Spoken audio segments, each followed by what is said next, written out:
मेरा नाम नितिन पाटिल है और पिछले 2004 से मैं इस इंडस्ट्री में हूँ। शेयर मार्केट, इन्वेस्टिंग और अलग अलग चीज़ों में मैं काम कर चुका हूँ। जैसे कि मैं बैंकिंग में काम कर चुका हूँ, शेयर ब्रोकिंग ऑफिस में काम कर चुका हूँ और म्यूचुअल फंड में काम किया है, इंश्योरेंस में काम किया है। ये जो पिछले कई साल है जहां से मैंने शुरुआत की थी मेरी करियर की 2004 से, तब से लेकर आज तक मैंने पूरी तरह से फाइनेंस फील्ड में ही काम किया है। और कुछ साल थे बीच में जहां पर मैंने मार्केटिंग का भी काम किया था। ठीक है। तो ज्यादातर मेरा जो एक्सपीरियंस है वो पूरी तरह से फाइनेंस और फाइनेंस रिलेटेड ही है। और मैं पिछले 2-3 साल से शेयर मार्केट सिखाना भी मैंने शुरुआत की है। मैं खुद एक इन्वेस्टर हूँ जो 2004 से छोटे मोटे इन्वेस्टमेंट करता आ रहा हूँ। और आज तक मैंने जो इन्वेस्टिंग की है उससे एक बढ़िया सा पोर्टफोलियो मैंने खुद का भी बनाया है। ठीक है। अब ये जो जर्नी है ये बहुत अप एंड डाउन्स वाली जर्नी है। शुरू के दिनों में मैंने बहुत सारे मतलब क्या बोलते हैं उसको, गैम्बलिंग की तरह शेयर मार्केट को मैंने ट्रेड किए थे, बहुत सारे पैसे गवाए हैं। और गवाने के बाद चीजें समझ में आ गई कि ये मार्केट इस तरह से होता नहीं है। तो तब से मैंने सीखना शुरू कर दिया। एकदम शुरुआत में मैं यहाँ जब आया तो मुझे लगता था कि यहाँ पे बाय करना है सस्ते में और बेचना है महंगे में ताकि पैसे मिल जाए। ये तो सही है, लेकिन होता क्या है, हम खरीदते हैं जब भी, तब होता क्या है, मार्केट का प्राइस अपने आप ऊपर नहीं जाता। देखना पड़ता है कि ऊपर जाने वाले स्टॉक्स कौन से हैं। ऊपर जाने वाले स्टॉक्स में अगर मैं पैसा लगाऊंगा तभी मैं पैसा यहाँ पे कमा सकता हूँ। ये मुझे पैसे गंवाने के बाद समझ में आ गया। तो इस वजह से मैंने सीखना शुरू किया। बहुत दिनों से मैं सीखता हूँ। आज भी बहुत सारे लोगों से सीखता हूँ। आज भी बहुत सारे ऐसे स्टूडेंट हैं जो कि मुझे भी सिखाते हैं। ऐसा नहीं है कि मैं सभी को मैं ही सिखाता हूँ। ऐसे बहुत सारे स्टूडेंट मेरे हैं जो भी, वो लोग भी मुझे बहुत सारी चीजें सिखाते हैं। क्योंकि देखो, हर किसी का नजरिया अलग होता है। मैं एक एंगल से मार्केट को देख रहा हूँ तो बहुत बार ऐसा नहीं होता कि मैं ही करेक्ट हूँ। कभी कभी ऐसा होता है कि कुछ स्टूडेंट होते हैं, उनका नजरिया अलग होता है। मैं जो जिस तरह से मार्केट को देख रहा हूँ, जिस तरह से सिचुएशन को देख रहा हूँ, लोगों का नजरिया अलग होता है। तो इस वजह से होता क्या है कि उनसे भी बहुत सारी चीजें मुझे सीखने के लिए मिल जाती है। तो आज भी मैं लर्निंग कर रहा हूँ। तो मैं आप सभी को एक रिक्वेस्ट करूंगा कि आप सभी आज के सेशन में यहाँ पे लर्निंग मोड में ही रहे। अब क्या सीखने वाले हैं हम? सबसे इम्पोर्टेंट क्या है कि अनलॉक करना है अपने इस शेयर मार्केट के वेल्थ का क्रिएशन कैसे करना है इस चीजों का। देखिए, यहाँ पे हम डिस्कवर करेंगे अलग अलग स्ट्रेटजीज को जिससे आप फाइनेंशियल गोल्स में सक्सेसफुल हो सके और वो अपने जो गोल्स आपने बनाए होंगे वो सक्सेसफुली आप अचीव कर पाए। ये जो सेशन चलने वाला है वो मैंने कहा कि 5 दिन चलने वाला। पहले तो हम समझ लेते हैं कि इन 5 दिनों में हम सीखने क्या क्या हम सीखने वाले हैं। ओके। सबसे पहला, आज का दिन, आज क्या सीखना है आपने? हम आज सीखेंगे बेसिक्स ऑफ इन्वेस्टमेंट। मतलब क्या होता है इन्वेस्टिंग, क्या होता है वो सीखेंगे। उसके बाद difference between stock market and other investment. Investment मतलब एक कोई नहीं होगा, अलग अलग चीजें होंगी। पहले तो वो हम समझ लेंगे। उसके बाद उन अलग अलग इन्वेस्टमेंट्स में और शेयर मार्केट, इन दोनों में डिफरेंस क्या है, ये चीज हम समझने वाले हैं। उसके बाद हर सेगमेंट में, मतलब अलग अलग सेगमेंट में हम जो इन्वेस्टमेंट करेंगे उन सब अलग अलग सेगमेंट में रिस्क फैक्टर कितना है और रिटर्न्स कितने आते हैं, इन चीजों को हम समझेंगे। और उसके बाद डाइवर्सिफिकेशन। डाइवर्सिफिकेशन मतलब अलग अलग सेक्टर्स में, सेगमेंट्स में, अलग अलग कंपनियों में हम पैसा लगाएंगे। वो क्यों लगाना है, किस लिए लगाना है, उसके मायने क्या होते हैं, अलग अलग चीजों में इन्वेस्टमेंट क्यों करना है, ये सब चीजें क्यों इंपॉर्टेंट है, ये सब हम समझ लेंगे। और उसके बाद आखिर में हम समझेंगे power of compounding. Power of compounding मतलब हम अगर अपना पैसा किसी चीज में इन्वेस्ट कर रहे हैं और वो हमें रिटर्न दे रहा है, और वो रिटर्न हम ना निकालते हुए उस रिटर्न्स को भी हम इन्वेस्ट करते हैं, और उस रिटर्न से भी उस रिटर्न जो आ रहा है उससे भी हम अर्निंग कर रहे हैं, तो उसको कहा जाता है कंपाउंडिंग। मतलब जो आ रहा है वो भी इन्वेस्ट हो रहा है और वो भी कमाने के लिए यूज हो रहा है। इस तरह से हर बार जब हम आने वाला बेनिफिट री इन्वेस्ट करते हैं उसको कहा जाता है कंपाउंडिंग। और वो करने से क्या बेनिफिट होता है, किस तरह से हम उससे बेनिफिट ले सकते हैं, ये चीजें हम आज के दिन में पूरी तरह से समझने वाले हैं। उसके बाद नेक्स्ट डे, मतलब कल, कल हम क्या सीखने वाले, टाइप ऑफ इन्वेस्टमेंट्स। मतलब इन्वेस्टमेंट के अलग अलग इन्वेस्टमेंट के टाइप्स होंगे, और उसमें जो है इम्पोर्टेंट जो है, जो हमारे फाइनेंशियल सेगमेंट में आते हैं, स्टॉक मार्केट रिलेटेड जो भी इन्वेस्टमेंट्स हैं अलग अलग, उन चीजों को समझेंगे। जैसे कि स्टॉक्स को समझना है, जो कि आज थोड़ा बहुत हम समझेंगे, कल और इसके बारे में डिटेल में समझेंगे। उसके बाद बॉन्ड्स क्या होते हैं वो चीजें हम समझेंगे। उसके बाद म्यूचुअल फंड्स क्या होते हैं वो समझेंगे। उसके बाद एक्सचेंज ट्रेडेड फंड्स, जिसको ईटीएफ भी कहा जाता है, वो क्या होते हैं वो डिटेल में समझने वाले हैं। और उसके बाद इंडेक्स फंड भी होते हैं, तो वो क्या है ये हम कल सीखने वाले हैं। और डे 3 में, तीसरे दिन, सबसे इंपॉर्टेंट डे है ये तीसरा दिन। शायद 2 घंटे काफी नहीं होंगे इसके लिए, शायद हम 3 घंटे तक भी ये सेशन कर सकते हैं, क्योंकि ये सब्जेक्ट इतना बड़ा है। उसको शॉर्ट में समझाने की मैं कोशिश करूंगा। कौन सा दिन है, स्टॉक मार्केट एनालिसिस। एनालिसिस के दो टाइप्स होते हैं शेयर मार्केट में। पहला होता है फंडामेंटल एनालिसिस, उसको हम समझेंगे।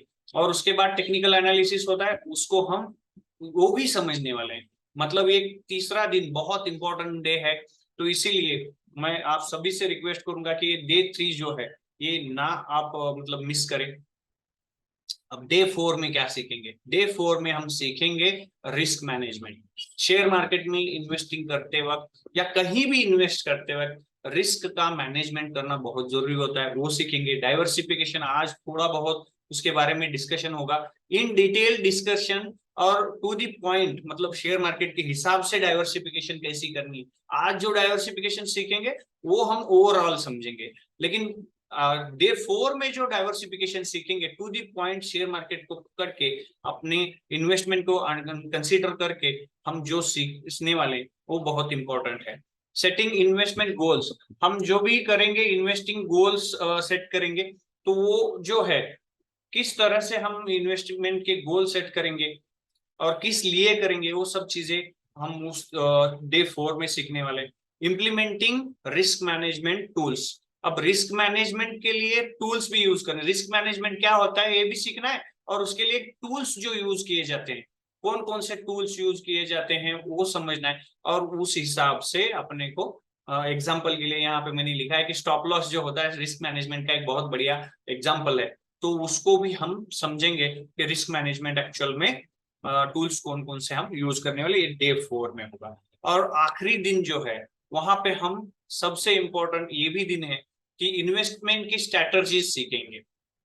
डे 5 को क्या सीखेंगे, अलग अलग इन्वेस्टमेंट की स्ट्रेटजीज होती है। लॉन्ग टर्म की इन्वेस्टमेंट स्ट्रेटजी अलग होती है, इन वैल्यू इन्वेस्टिंग कहा जाता है। किस चीज को वैल्यू इन्वेस्टिंग कहा जाता है, क्या होता है, कहाँ किया जाए, कौन से सेक्टर में किया जाए, कौन से स्टॉक में किया जाए, कैसे उसको ढूंढे, ये सब हम सीखेंगे डे 5 में। ग्रोथ के लिए इन्वेस्टिंग कैसे करें, इनकम के लिए इन्वेस्टिंग, हर दिन मुझे इनकम आना चाहिए या मंथली इनकम आना चाहिए, सालाना आना चाहिए, जो भी अपने गोल्स होंगे उस हिसाब से इनकम के हिसाब से अपने को गोल सेट, सॉरी, इन्वेस्टिंग कैसे करनी चाहिए, इसके बारे में हम डे 5 में सीखेंगे। और मोमेंटम इन्वेस्टिंग, जो ट्रेडर होते हैं उनके लिए मोमेंटम इन्वेस्टिंग क्या होता है, ये सब कुछ हम डे 5 में सीखेंगे। ठीक है, तो ये सारा कुछ हम कवर करने वाले हैं आने वाले इन 5 दिनों में। तो मैं सच में आपसे एक रिक्वेस्ट करना चाहता हूँ, फिर से एक मेरी ये रिक्वेस्ट है आप सभी को कि आप आज, चलो ठीक है कोई बात नहीं, आज आपको ऐसी सिचुएशन है कि आप किसी को भुला नहीं पाए, तो मैं चाहूंगा आने वाले 4 दिनों में तो आप कम से कम किसी अपने फैमिली मेंबर को, दोस्त को, इन सभी को क्या करें, रिक्वेस्ट करें कि भाई ये सेशन आप अटेंड करो। ठीक है, सबसे पहले आज का सेशन जो है, आज के दिन में हम क्या सीखने वाले, basics of difference basics of investing, difference between stock and other investing vehicles, जैसे कि रिस्क एंड रिटर्न्स क्या होते हैं हर इन्वेस्टमेंट के, डाइवर्सिफिकेशन कैसे करना है इन्वेस्टमेंट का, पावर ऑफ कंपाउंडिंग, ये सारी चीजें अब हम वन बाय वन सीखने वाले हैं। सबसे पहले हम आते हैं बेसिक्स ऑफ इन्वेस्टिंग। अब इन्वेस्टिंग होता क्या है, इन्वेस्टिंग का मतलब क्या है, जैसे कि मैंने स्क्रीन पे शेयर किया हुआ है, रिस्क एंड रिटर्न्स। इन्वेस्टिंग में बेसिक क्या होता है, सबसे पहला इंपॉर्टेंट पार्ट होता है, इन्वेस्टमेंट आप करेंगे तो वहां पे रिस्क आएगी। ऐसा नहीं है, कोई भी एक सेक्टर नहीं है कि जहां पे आपने इन्वेस्टमेंट की है और वहां पे रिस्क बिल्कुल नहीं है। ऐसा कोई भी इन्वेस्टिंग का सेक्टर नहीं है। अगर आप चाहें तो आप चेक करिएगा, आप सोचेंगे कि नहीं सर बैंक में एफडी रखेंगे तो बहुत ही सेफ और रिस्क फ्री है, तो ऐसा है क्या, इन्वेस्ट करें कोई भी सेक्टर हो वो, फिलहाल तो शेयर मार्केट छोड़ दीजिए, मैं कह रहा हूं कि कोई अलग सेक्टर भी पकड़ लीजिए कि हम वहां पे इन्वेस्ट करने जा रहे हैं, तो वहां पे रिस्क है कि नहीं है, बिल्कुल है। कई लोग कहेंगे कि हमें एफडी में कहा कैसा रिस्क है, वहां तो गवर्नमेंट ऑफ इंडिया उसकी गारंटी लेती है। अगर आप छोटे इन्वेस्टर हैं, जैसे कि मैंने 50,000 रुपए का एफडी किया है, 1 लाख का एफडी किया है, या 10 लाख की एफडी की है, ठीक है, यहां तक तो ठीक है। अगर आपने ना 50 लाख, 1 करोड़, 2 करोड़, 10 करोड़, इस तरह से आपने ना इन्वेस्टमेंट किया है, बहुत बड़े इन्वेस्टर हैं आप, और आपने एफडी की है, तो है ना, मैं आपको बताना चाहूंगा कि भारत सरकार, गवर्नमेंट ऑफ इंडिया, आपके सारे पैसे की रिस्क नहीं लेती। गवर्नमेंट ऑफ इंडिया कहती है आपने इन्वेस्टमेंट किया है, वेरी गुड, तो आपके हर इन्वेस्टमेंट को हम क्या करेंगे, 5 लाख की सिक्योरिटी देंगे। मगर इसका मतलब है अगर आपने 10 करोड़ का इन्वेस्टमेंट किया है, एक बैंक में एफडी की है, तो आपका इन्वेस्टमेंट 100% सिक्योर किया गया है गवर्नमेंट ऑफ इंडिया से, ऐसा है क्या, नहीं है। अगर वो बैंक किसी वजह से बंद हो जाती है, जैसे कि पिछले सालों में कई बैंक्स बंद हो गई, तो उस हालात में क्या हुआ, इन्वेस्टर का पैसा सेफ है क्या उस बैंक्स में, बिल्कुल नहीं है। तो उस सिनारियो में गवर्नमेंट ऑफ इंडिया कहती है कि आपके 5 लाख रुपए की हम जिम्मेदारी लेते हैं। इसका मतलब एफडी में भी रिस्क है। तो ऐसा कोई सेक्टर है क्या कि जहां पे हम कह सकते हैं कि हमें रिस्क नहीं है, ऐसा कोई भी सेक्टर मेरे हिसाब से तो नहीं है जहां पर हम क्या कह सकते हैं, रिस्क नहीं है। अब आप सोचेंगे कि मैं जमीन में पैसा मैंने लगाया तो वहां पे रिस्क है कि नहीं है, बिल्कुल है। अगर आपने एक आध जमीन खरीदी और कुछ दिनों बाद ऐसा हुआ कि वहां पे कुछ भूकंप आ गया, एग्जाम्पल के लिए, कुछ हो ना, ऐसा ना होना चाहिए किसी के साथ, खुदा ना करे ऐसा कुछ हो, लेकिन मैं एक एग्जाम्पल देना चाहता हूँ, वहां पे भूकंप आ गया और वो जमीन किसी वजह से धंस गई। अब वो जिस प्राइस से आपने बाय करी होगी या जिस प्राइस से आपने खरीदी होगी, उसी प्राइस पे बेच पाएंगे क्या, या उस पे कुछ रिटर्न्स कमा पाएंगे, ऐसा नहीं होगा, क्योंकि वो जगह अभी नॉन प्रिफरेबल है, मतलब कोई उसको चाहता नहीं है कि वो खरीदे। पहले आपने जब खरीदा होगा तब उसकी रिक्वायरमेंट होंगी, लेकिन अभी उस जगह की कोई मतलब रिक्वायरमेंट नहीं होगी, क्योंकि वो जमीन धसी हुई जमीन है। तो वो वहां पे भी क्या होगा, आपको दिक्कत होगी कि आप वो बेच पाए प्रॉफिट में, तो वहां पे भी रिस्क है। आप कोई भी, आप गोल्ड ले लो, हाँ गोल्ड एक ऐसा मतलब इन्वेस्टमेंट है कि लोगों को लगता है कि वहां पे रिस्क नहीं है। हाँ मानता हूं कि वहां पे रिस्क कम है, लेकिन आप ऐसा कह नहीं सकते कि वहां पे रिस्क नहीं है, क्योंकि वहां पे एक सबसे बड़ी रिस्क होती है, वो होती है चोरी की। चोरी भी हो सकता है ना, अगर आपने बहुत सारा सोना खरीदा है और अपने घर में रखा है और जो चोर आके लूट के ले गए, तो वो भी तो रिस्क है। एक्चुअल में मैं मुझे कहना ये है कि किसी भी इन्वेस्टमेंट में अगर आप इन्वेस्ट कर रहे हैं, किसी भी पर्पस के लिए कर रहे हैं, तो वहां पे रिस्क सबसे बड़ा इंपॉर्टेंट पार्ट होता है, वो आपको समझना जरूरी होता है। कोई भी सेक्टर हो, कोई भी सेगमेंट हो, कोई भी चीज हो, जहां पे आप इन्वेस्टमेंट कर रहे हैं, तो वो चीज में रिस्क इन्वॉल्व होती है, रिस्क होती है जिंदगी के साथ भी और जिंदगी के बाद भी। इसीलिए तो आया ना, रिस्क है, इसीलिए तो अपनी जिंदगी के साथ भी आप इन्वेस्ट कर रहे हैं, अपने बच्चों में भी इन्वेस्ट करते हैं हम लोग। हम उसको सिखाते हैं, पढ़ाते हैं, लिखाते हैं। क्यों? क्योंकि आगे चल के वो हमारा सहारा बने। इसमें कोई गारंटी है क्या कि उसमें जो हमने टाइम, पैसा, इमोशन सारा कुछ इन्वेस्ट किया है, लेकिन आगे चल के उसका रिटर्न्स आप जो चाहते हैं वो मिलेगा? इस चीज की कोई गारंटी है क्या? इस चीज की कोई गारंटी नहीं है कि वो आपको आगे चल के आपके हिसाब से आपको संभालेगा। तो यही होता है रिस्क। सबसे पहला मैंने पॉइंट क्यों डाला हुआ है, क्योंकि ये भूल जाते हैं लोग कि जब हम किसी चीज में पैसा लगाते हैं तो उसमें इन्वेस्टमेंट के साथ रिटर्न्स जो आने वाले हैं उसी रेशो में उसका रिस्क इन्वॉल्व होता है।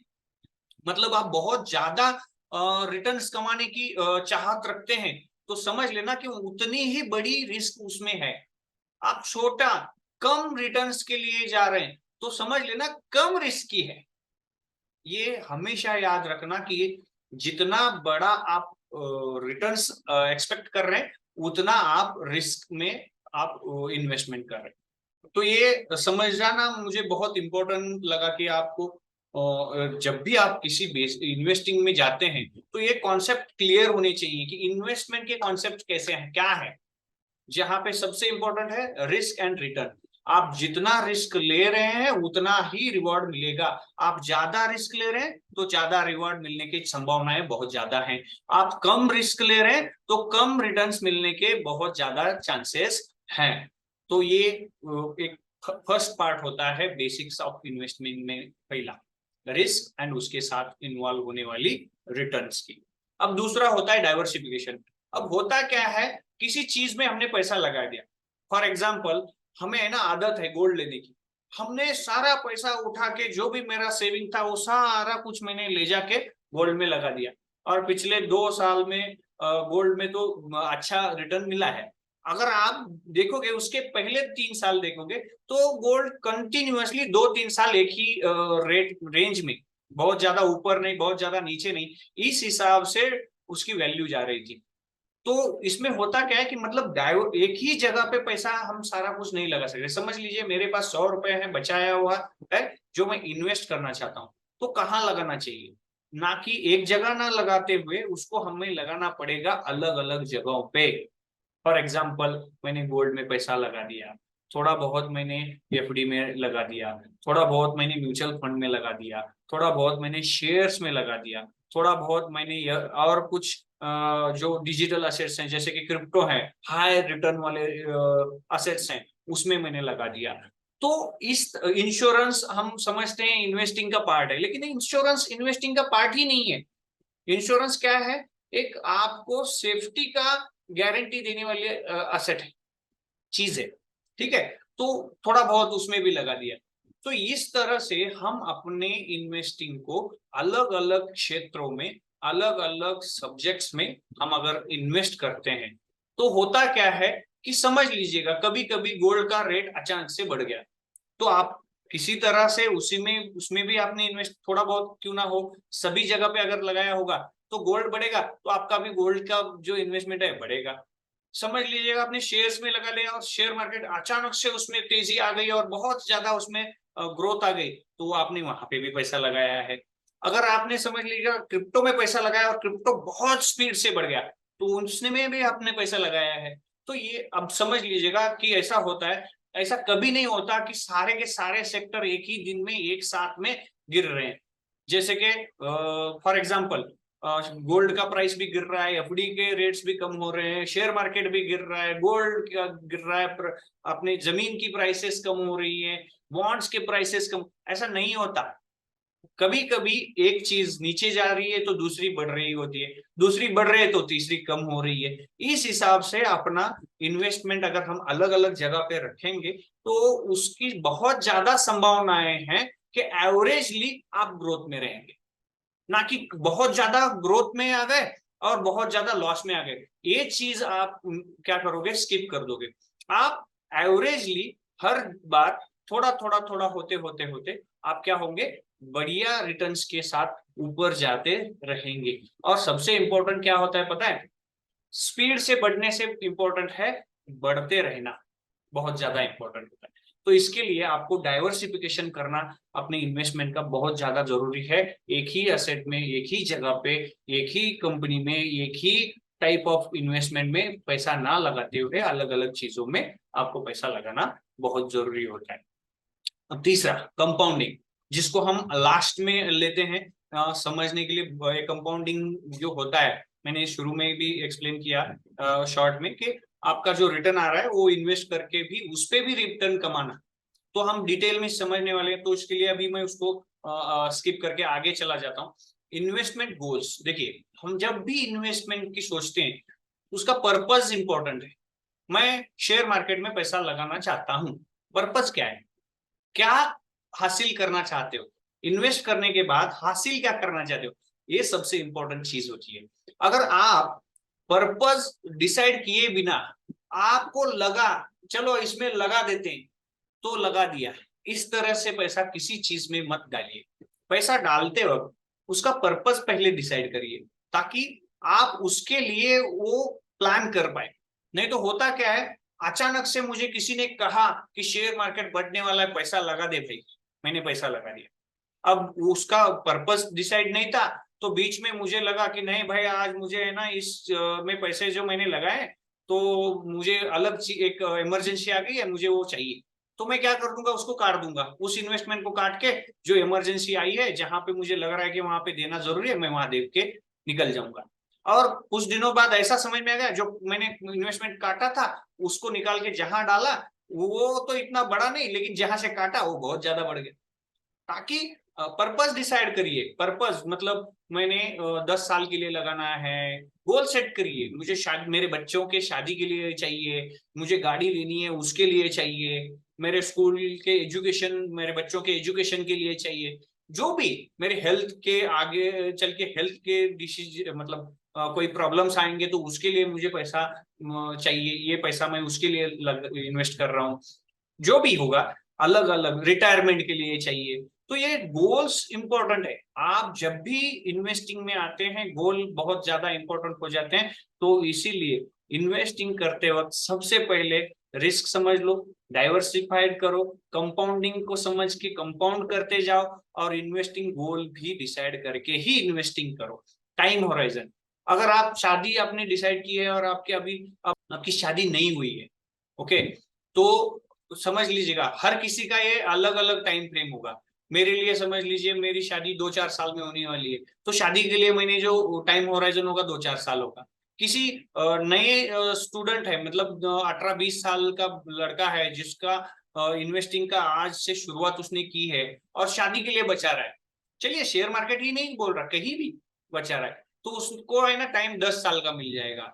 ठीक है, तो ऐसे है ना अलग अलग टाइम होराइजन होंगे। मेरे रिटायरमेंट का मैंने प्लान किया है, मेरी शादी अभी हो गई है, 30 साल का हूं मैं, और अब रिटायरमेंट चाहता हूं मैं 50 साल बाद, मतलब 20 साल मेरा टाइम होराइजन होगा इस इन्वेस्टमेंट का। तो इस हिसाब से है ना, आपको अगर गोल सेट होंगे तो टाइम होराइजन भी आ जाएगा, गोल नहीं होंगे डिसाइडेड तो टाइम भी डिसाइडेड नहीं होगा। तो इसीलिए सबसे इंपॉर्टेंट होता है आपको गोल सेट करना, उसके बाद उसका डिसाइड होता है टाइम होराइजन। इन्वेस्टमेंट व्हीकल, यहाँ पे व्हीकल ये वर्ड आता है अलग अलग सेक्टर्स, जैसे मैंने एग्जांपल में दिया था FD, RD, mutual fund, insurance, gold, F भी अपना, सभी में जो अलग अलग सेक्टर्स आते हैं उसको व्हीकल कहा जाता है।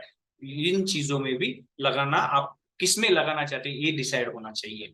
रिसर्च एंड एनालिसिस, थोड़ा बहुत अपना अंदाजा और थोड़ा बहुत स्टडी उसके बारे में करना बहुत जरूरी होता है, जिसके लिए आज आप यहाँ पे आए हैं। तो मैं आप सभी का शुक्रगुजार हूँ और आप सभी का कॉन्ग्रेचुलेट करता हूँ आप सभी को, क्योंकि आपने ना कुछ सीखने की आज मतलब टाइम निकाला है। 2 घंटे अपनी जिंदगी की निकालना, वो भी कुछ सीखने के लिए, ये बहुत इंपॉर्टेंट होता है। इन 2 घंटों में आज कुछ ना कुछ तो आपको बढ़िया सीखने के लिए मिलेगा, ये मेरी मतलब गारंटी है आपको। और ये इसके लिए रिसर्च करने के लिए, अभी सीखने के, अभी जो सीख रहे हैं ये भी एक रिसर्च का पार्ट है, क्या करना है कैसे करना है। अभी इन सारे पॉइंट्स को अगर देखोगे ये रिसर्च का ही पार्ट है। रिसर्च है, उसके हिसाब से एनालिसिस करो, डिसाइड करो।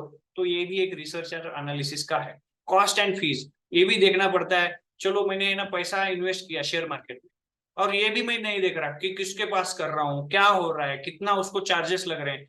चले आते हैं, शुरू किसी ने लिंक भेज दी, मैंने अकाउंट ओपन कर दिया शेयर मार्केट में। अब देखा जा रहा है तो वो कमा रहा है 10,000 रुपए और ब्रोकरेज जा रहा है 1,000 रुपए। तो ये भी देखना पड़ेगा ना कि कॉस्टिंग कितनी आ रही है मुझे ट्रेडिंग के लिए। ऐसा कोई ब्रोकर है कि जो मेरा ट्रेडिंग है उसमें सस्ता हो जाएगा, ये भी देखना बहुत जरूरी है। मतलब आप एक एक एस्पेक्ट को देखना बहुत जरूरी होता है। तो वो भी देखिएगा, वो सीखना चाहिए, समझना जरूरी है।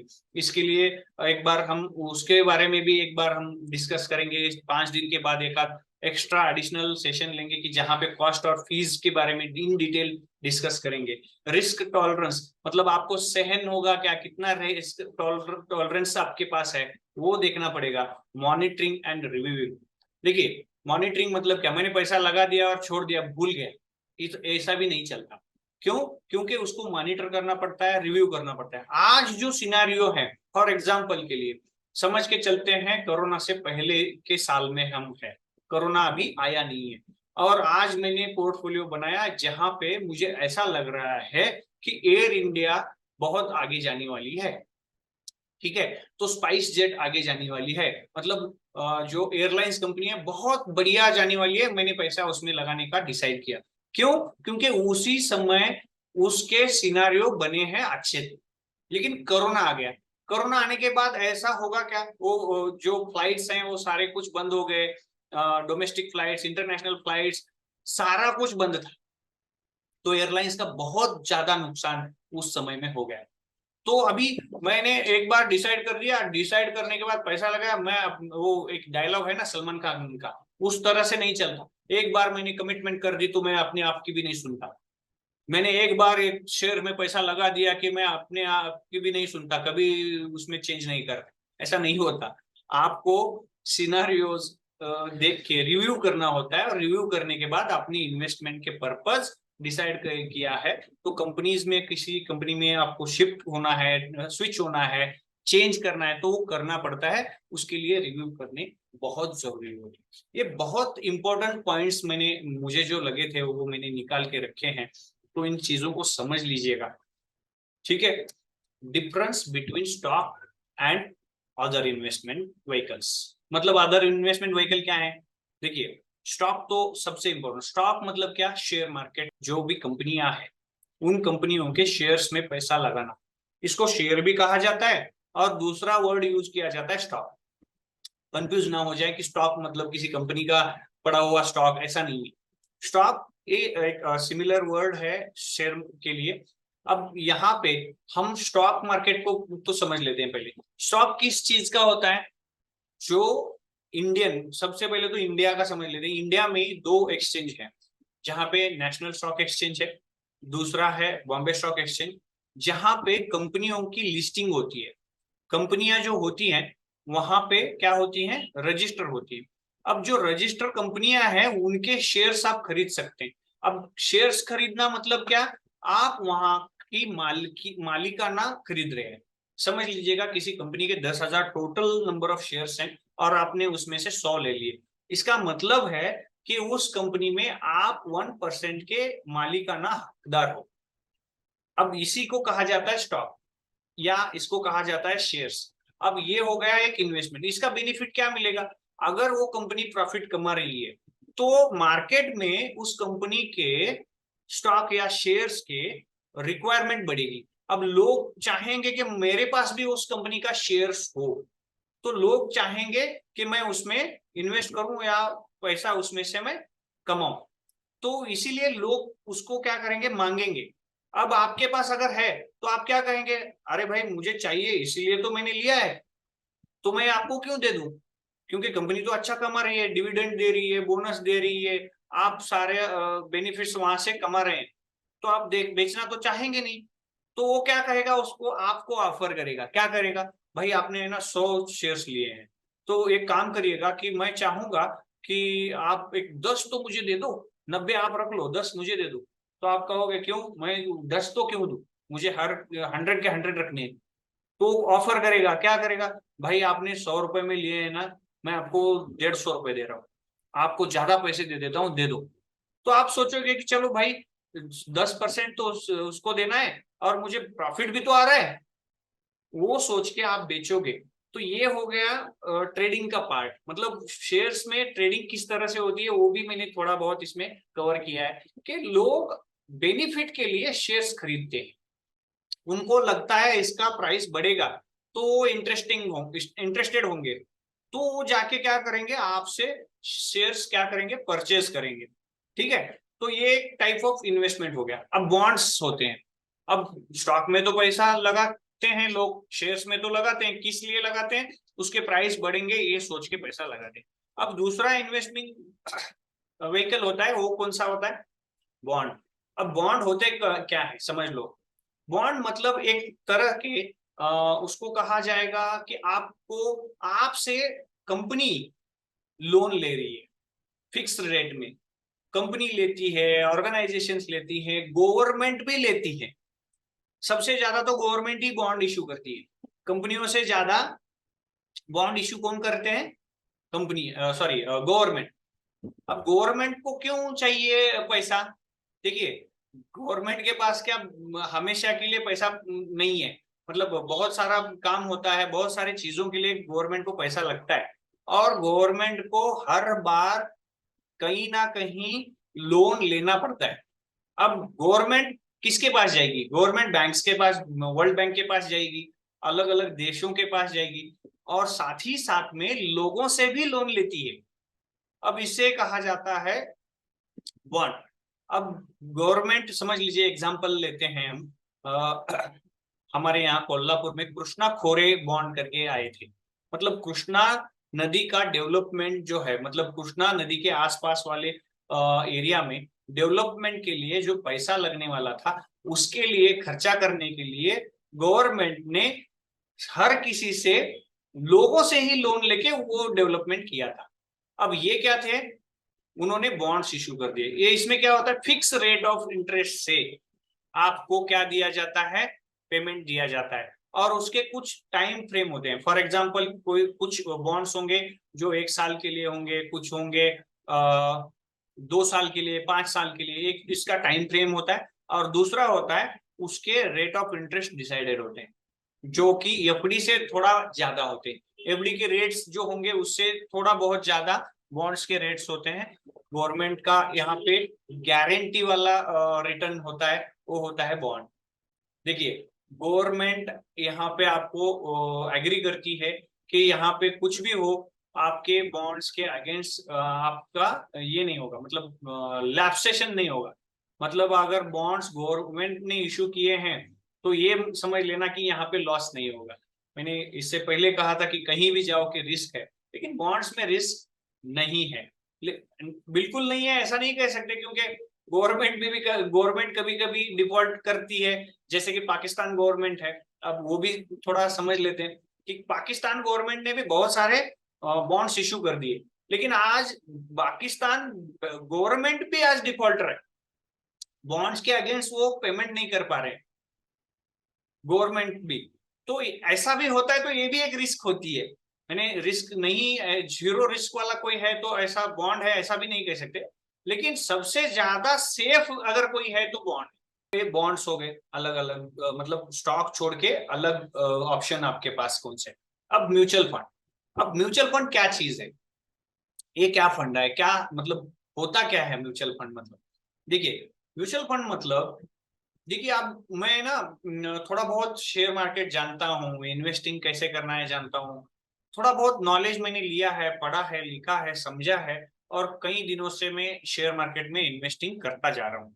ठीक है, मैं अपने हिसाब से मुझे जैसा लगे उस हिसाब से मैं क्या करूंगा, कंपनी की स्टडी करूंगा, कौन सी कंपनी में पैसा लगाना है निकालना है ये मैं डिसाइड करूंगा। अब ये तो ठीक है कि मैंने ये सब कुछ डिसाइड किया और मुझे सब कुछ आता है, तो मैंने ये किया। अब हर किसी को ये आएगा ऐसा तो है नहीं।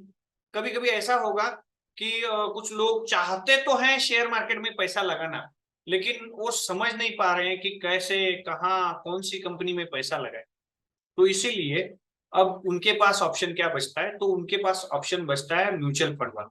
अब म्यूचुअल फंड होता क्या है, देखिए कई ऐसे लोग हैं जिन्होंने अपनी जिंदगी पूरी शेयर मार्केट में और शेयर मार्केट का रिसर्च करते हुए गवाई है, मतलब कंप्लीट हुई है। 30-30 साल, 40-40 साल का उनका एक्सपीरियंस होता है शेयर मार्केट में। अब इन लोगों को क्या किया जाता है, किसी कंपनी के मतलब वो एम्प्लॉय होते हैं। फॉर एग्जाम्पल समझ लीजिए एक ऑर्गेनाइजेशन है आईसीआईसीआई बैंक, एग्जाम्पल के लिए लेते हैं। अब आईसीआईसीआई बैंक क्या कहेगी कि ऐसे कुछ चुनिंदा 10-12 लोगों को ले लो कि जिनका एक्सपीरियंस 20 साल, 30 साल, 40 साल का है, और उनके पास से रिसर्च कराओ कि कौन सी कंपनी में पैसा लगाना चाहिए, कब लगाना चाहिए, कब निकालना चाहिए, और उनको लेके कुछ पैसा शेयर मार्केट में इन्वेस्ट करो। अब इससे होगा क्या, उनकी एक्सपर्टीज यूज हो रही है और पैसा किसका यूज हो रहा है, आईसीआईसीआई का। अब आईसीआईसीआई पैसे कहां से लाएगी, आईसीआईसीआई पैसे अपने बैंक से थोड़ा बहुत लगाएगी। अब वो कहेगी सारा कुछ मुझे बेनिफिट ना हो, मैं चाहता हूं कि मैं लोगों का भी बेनिफिट करा दूं। लोग भी अपने अपने हिसाब से 5,000, 10,000, 1,000, लाख रुपए, 10 लाख रुपए, अपने अपने हिसाब से उनको जितना चाहिए उस हिसाब से वो लोग क्या करेंगे, इसमें इन्वेस्टमेंट करेंगे। तो मैं उसी रेशो में जितना हमें प्रॉफिट हो रहा है उसी रेशो में आपको हम बेनिफिट देंगे। इसे कहा जाता है पब्लिक का पूल। पब्लिक का पूल मतलब सारे जन मिलके एक हमने क्या बनाया, इन्वेस्टमेंट का बकेट बनाया। अब सारा पैसा, फॉर एग्जाम्पल मैंने हर किसी ने हजार हजार हजार रुपए दे दिए, अब 10,000 लोगों ने दे दिए, अब हो गया कितना, 10 करोड़ हो गया। अब ये 10 करोड़ हमने ले जाके अलग अलग कंपनियों में इन्वेस्ट कर दिए। अब इससे हो गया क्या, मैंने तो 1,000 रुपए दिया था, लेकिन हमने जो कलेक्ट किए थे वो हमने 50 कंपनियों में लगा दिए 10 करोड़ को। अब 50 कंपनी में मेरे 10,000 रुपए, 1,000 रुपए भी अगर लगा रहा हूं तो 50 कंपनी में मेरा इक्वली उनके हिसाब से ही इन्वेस्ट हो गया। अब 50 कंपनियां ऊपर नीचे जो भी हो रही हैं उसके हिसाब से मुझे बेनिफिट, प्रॉफिट और लॉस आ रहा है। ये जो होता है बेसिक कॉन्सेप्ट होता है म्यूचुअल फंड का, कि जहां पे आपको म्यूचुअल फंड बेनिफिट कंपनियां क्या करेंगी, बेनिफिट देंगी आपके इन्वेस्टमेंट के अगेंस्ट। ठीक है, ये हो गया म्यूचुअल फंड इन्वेस्टमेंट। यहाँ पे भी आप इन्वेस्ट कर सकते हैं। अब यहाँ पे इन्वेस्ट करते वक्त भी दो चीजें देखनी पड़ती है, कहाँ पे चार्जेस कम है ज्यादा है ये भी देखना पड़ता है, आपको सर्विस कौन प्रोवाइड अच्छे से कर रहा है वो देखना पड़ता है, यहाँ पे कौन से असेट में लगाना है, यहाँ पे अलग अलग उन्होंने भी। अब देखिए डाइवर्सिफिकेशन आ गया तो ये म्यूचुअल फंड में भी डाइवर्सिफिकेशन है, अलग अलग है। अब एक्सचेंज ट्रेडेड फंड, ये भी एक म्यूचुअल फंड ही होते हैं। एक्सचेंज ट्रेडेड फंड क्या होते हैं, म्यूचुअल फंड ही होते हैं। अब म्यूचुअल फंड में हुआ क्या कि देखिए मैंने 50 कंपनियां मेरे हिसाब से इन्वेस्ट कर दी, ठीक है। अब इससे क्या हो रहा है कि मेरा रिसर्च, मेरा एनालिसिस, मेरा माइंड के मेरे मेरे हिसाब से वहां पे प्रॉफिट लॉसेस होंगी। अब एक्सचेंज ट्रेडेड फंड क्या होता है, अब उसके है ना जैसे कि शेयर्स होते हैं, उसके है ना असेट होते हैं, मतलब एनएवी कहा जाता है उनको, नेट असेट वैल्यू। अब 1,000 मैंने इन्वेस्ट किया है, समझ लीजिएगा एक असेट उसका 10 रुपए का, तो मेरे पास 1,000 रुपए के कितने असेट आएंगे, 100 असेट आएंगे। अब 100 असेट ये क्या होते हैं, जैसे शेयर्स, कंपनी के शेयर्स ट्रेड हो रहे हैं शेयर मार्केट में, खरीदा और बेचा जा रहा है, उसी तरह म्यूचुअल फंड के भी असेट्स बनाए जाते हैं। मतलब छोटे छोटे छोटे जहां से 10 रुपए से शुरुआत की गई थी म्यूचुअल फंड की, 10 रुपए का असेट था, तो वो भी शेयर मार्केट में ट्रेड होते हैं। जैसे शेयर्स ट्रेड हो रहे हैं उसी तरह म्यूचुअल फंड भी ट्रेड हो रहे हैं, उसकी भी वैल्यू कम ज्यादा हो रही है ट्रेडिंग की वजह से, इन्वेस्टमेंट की वजह से, तो उसे कहा जाता है एक्सचेंज ट्रेडेड फंड।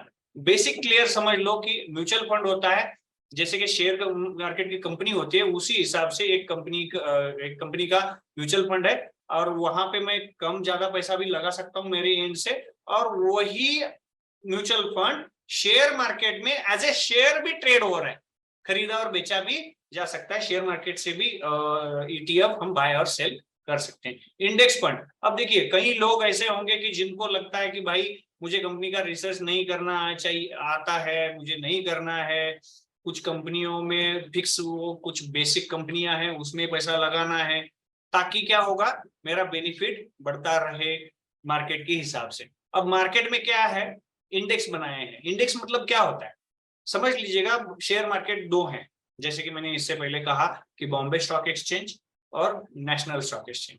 अब नेशनल स्टॉक एक्सचेंज में कम से कम 4 से 4,500 कंपनियों का लिस्टिंग है।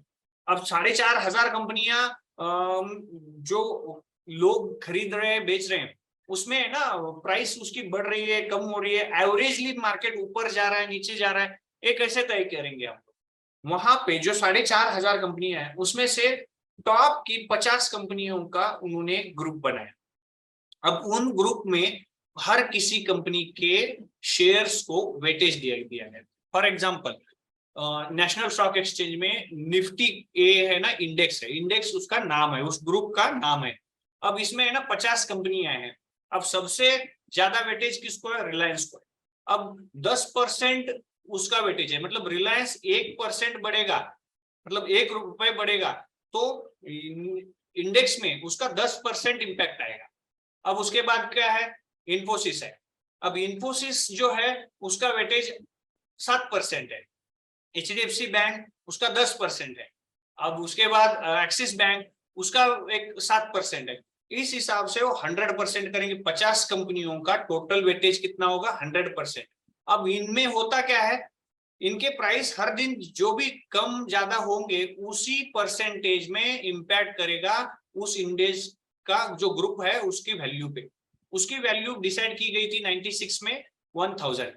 अब 1000 से उसकी वैल्यू बढ़ते बढ़ते बढ़ते आज पहुंच गई है 18,500 तक। मतलब उसकी वैल्यू जो बढ़ रही है वो कॉन्स्टेंटली पिछले कई सालों से बढ़ रही है। कम ज्यादा होती है, लेकिन एवरेजली देखेंगे तो वो बढ़ती जा रही है।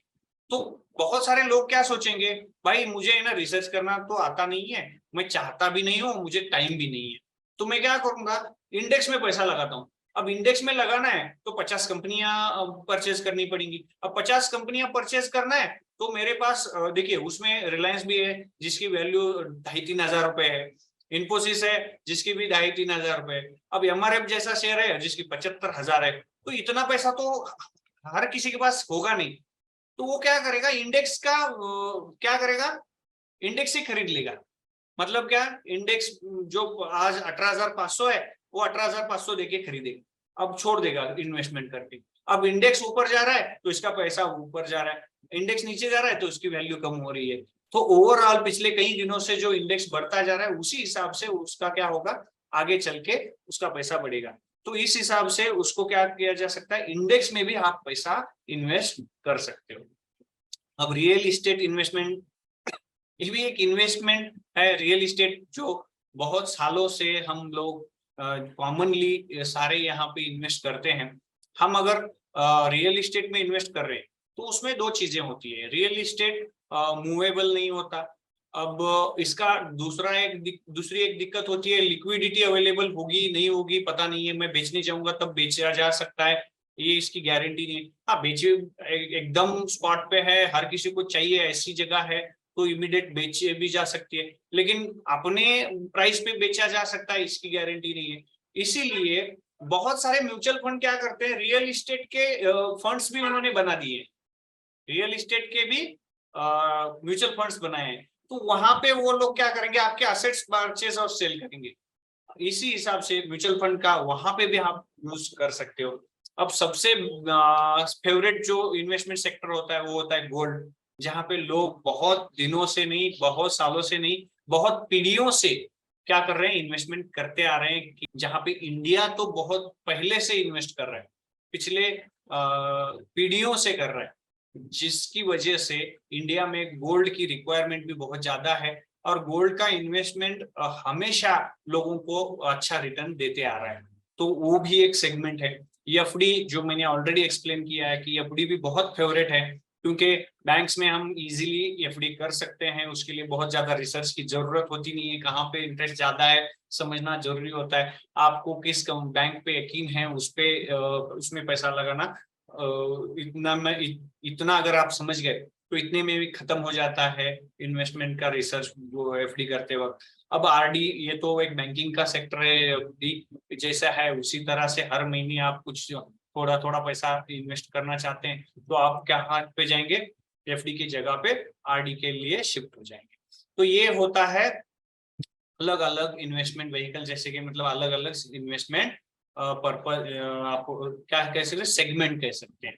ये हो गए इन्वेस्टमेंट के अलग अलग सेगमेंट्स। अब रिस्क और रिटर्न्स, इन सभी सेक्टर्स में रिस्क और कितना है और रिटर्न्स कितने आ सकते हैं, ये थोड़ा हम समझ लेते हैं। स्टॉक्स में रिटर्न्स कितने आते हैं और रिस्क कितना है। रिस्क है क्या? यस, डेफिनेटली अगर आप स्पेसिफिक कंपनियों में इन्वेस्ट कर रहे हैं तो उसका रिस्क आता है। और रिटर्न कितना आता है? आप जितना रिस्क ले रहे हो, हर जगह पे यही डायलॉग मैं यूज करूंगा, आप जहां पे भी इन्वेस्ट किए करते हैं वहां पे उसके हिसाब से ही रिस्क आता है। मैं आपको कुछ शेयर दिखाना चाहता हूँ। जैसे कि एक वेबसाइट है screeners.in पे आप जाएंगे तो वहां पे आपको हर कंपनी का डेटाबेस अवेलेबल है, जो कि कंपनियों ने ऑडिट करके नेशनल स्टॉक एक्सचेंज और बॉम्बे स्टॉक एक्सचेंज और सेबी को सबमिट किया होता है। वही चीजें यहाँ पे फेच करके डेटा लिया जाता है। अब देखिए यहाँ पे मैं आ गया, सर है आपको दिख रहा होगा कि वहां पे एक सर्च बॉक्स है कि यहाँ पे आप देख सकते हैं। यहाँ पे मैं क्या कर रहा हूँ, BSE सेंसेक्स,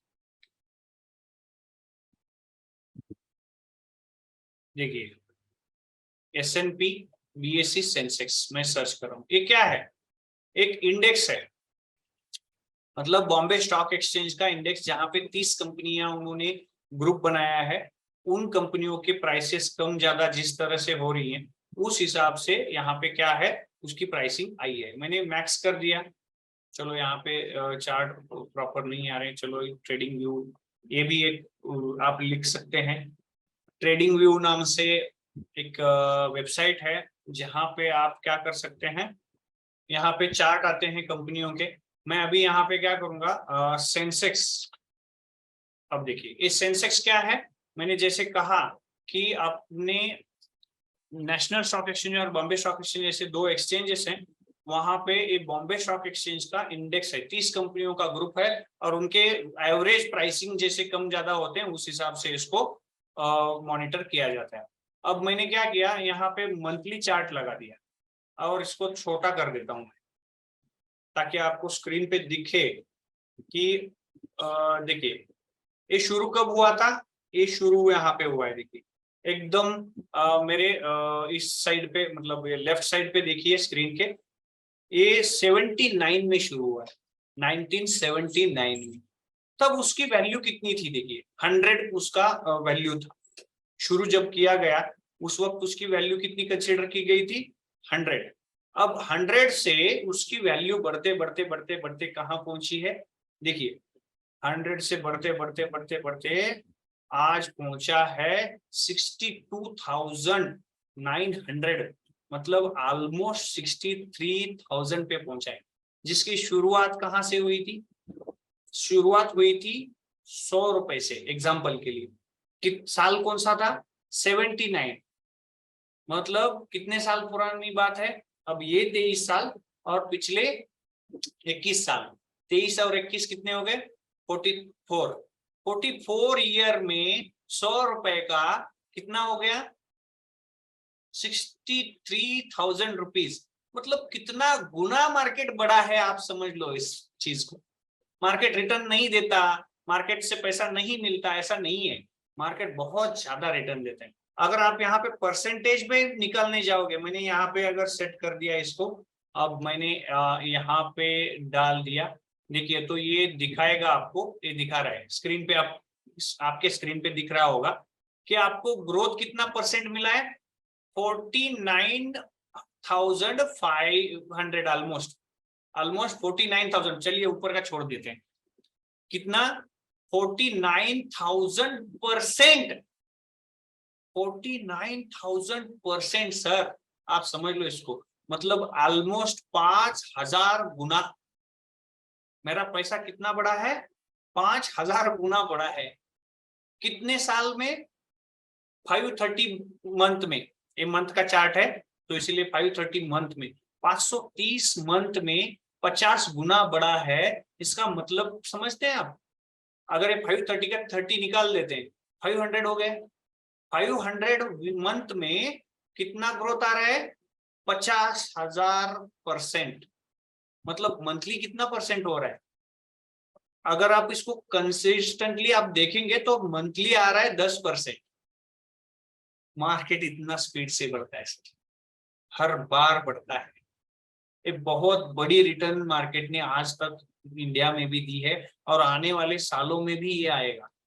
ये मैं किसके यहाँ पे कर रहा हूँ? पिछला एक्सपीरियंस लेके आगे हम बढ़ रहे हैं। यही अगर ग्रोथ रही तो आने वाले दिनों में भी यही ग्रोथ हमें मिल सकती है। तो ऐसा हुआ है क्या मार्केट एक ही दिन में इतना बड़ा? नहीं, 40 साल लग गए। अब ऐसा हुआ है क्या सीधा हर बार बढ़ता ही है? नहीं, ऐसा भी नहीं है। देखो यहाँ आ गया, कहाँ पे? 2007 में देखिए, यहाँ से मार्केट नीचे गया तो कितना परसेंट गया? देखो, इस चीज को भी समझना बहुत जरूरी है। कितना? 63%। मतलब जो भी बड़ा था ना, जहां तक 20,000 मार्केट कहां पहुंचा था 2007 में? 20,000 तक पहुंचे था। 100 रुपए से लेके 20,000 रुपए तक पहुंचा था, वो गिर गया 63%। मतलब आधे से भी कम हो गया, 20,000 से लेके 7,500 तक आ गया। लोगों ने कहना शुरू कर दिया, मैंने शुरुआत यही की थी 2007 में, जो बढ़ रहा था मार्केट वहां पे भी नहीं था। 2004 से हूं मैं मार्केट में। देखिए जब सेंसेक्स यहाँ पे था 2004 वाला, ये सेंसेक्स देखिए यहाँ से कितना था, यहाँ पे 6,000, 5,000, 6,000 सेंसेक्स था। आज 60,000 देख रहा हूँ। मतलब मैंने खुद 10 गुना बढ़ा हुआ मार्केट देखा है। तो यही चीज समझ लो, 2007 तक इतना इसमें ग्रोथ आ गया, 300%। 3 साल में इतना ग्रोथ आ गया कि कोई भी मार्केट में शेयर्स में पैसा डालो वो बढ़ता ही बढ़ता था। अब लेकिन इसके बाद जो 2008 का सबसे बड़ा रिसेशन आया था, वो 63% वाला वो आ गया। और 8 महीनों में जो पिछले कई सालों से बढ़ा हुआ मार्केट था, वो 8 महीनों में गिर गया।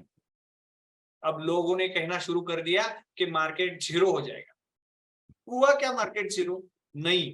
देखो 100 से शुरू हो गया, 20,000 तक गया, पीछे आ गया 7,000 तक, फिर उसने दौड़ लगाई। देखो ये ऊपर चला गया, यहाँ से नीचे आ गया, फिर ऊपर चला गया। अब देखिए 2010 से 2011 तक 1 साल कम से कम ये गिरता रहा, गिरता रहा, गिरता रहा।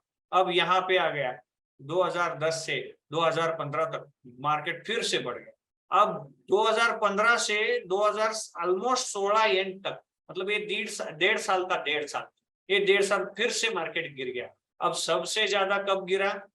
और उसके बाद हमने आपने सभी ने देखा कि 2-3 साल फिर से बढ़ा, 2020 तक मार्केट बढ़ा। और 2020 में कोरोना ने फिर से एक डुबकी लगाई मार्केट में। वो कितनी परसेंट थी? देखिए 41,000 से मार्केट नीचे पहुंचा, कहां तक? 27,000 तक। ऑलमोस्ट आधा हो गया, 35% की उसकी क्या थी? डिप थी। मतलब इसका ये है कि मार्केट बढ़ता है तो इसका मतलब ये नहीं है कि एक जैसे बढ़ते ही जाता है। अब देखो वहां से मार्केट ने 2 साल में 2020 से 2022 तक कंटिन्यूअसली ग्रोथ कर दी। 27 से लेके 60,000 तक आ गया। मतलब कितने स्पीड से रिकवर हो गया। अब वहां से फिर से गिरा, 1 साल पूरा गिरा। पिछला 2021 से लेके 22 तक मार्केट गिरा।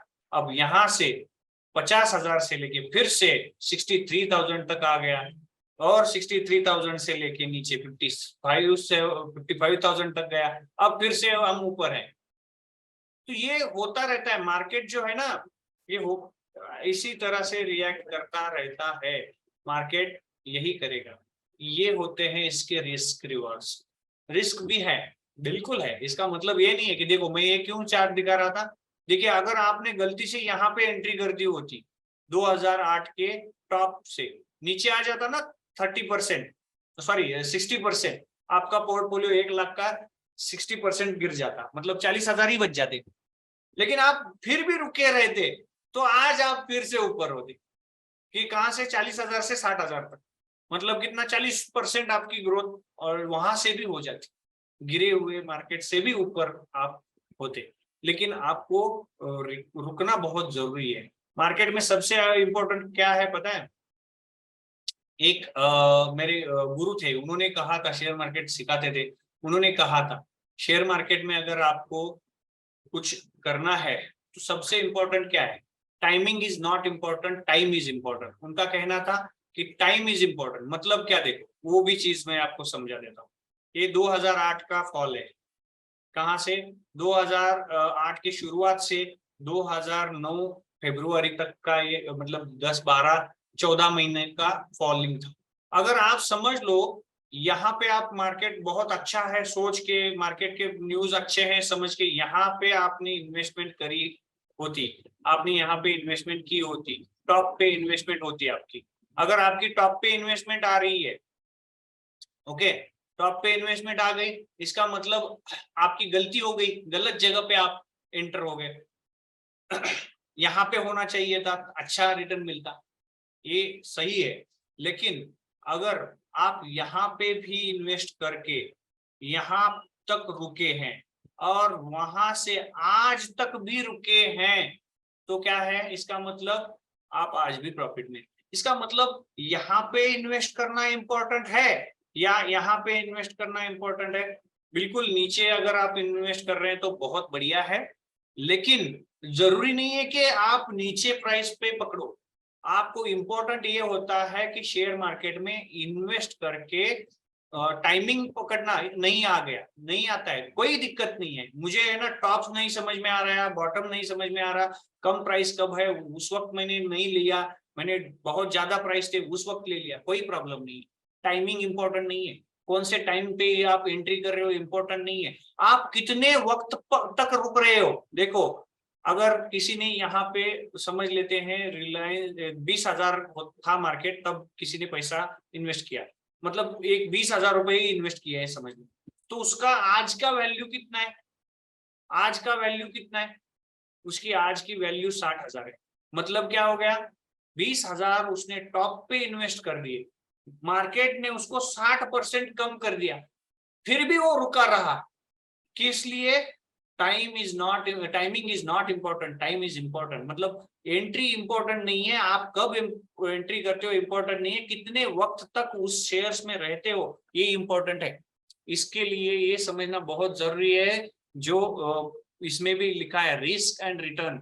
रिस्क मतलब क्या, इन्वेस्ट करना हर किसी भी इसमें चीज में करो, इन्वेस्ट करना रिस्की है, रिस्की है, रिस्की है, लेकिन रिटर्न कब मिलेंगे, टाइम ज्यादा दोगे, जितना टाइम आप दोगे, जितने वक्त तक उसमें रुकोगे, उतना ज्यादा आप पैसा कमा पाओगे। देखो एक मारवाड़ी लोगों में एक कहावत होती है, मारवाड़ी लोग एक चीज को मानते हैं और वो कहते भी हैं, बहुत बार मैंने सुना भी है।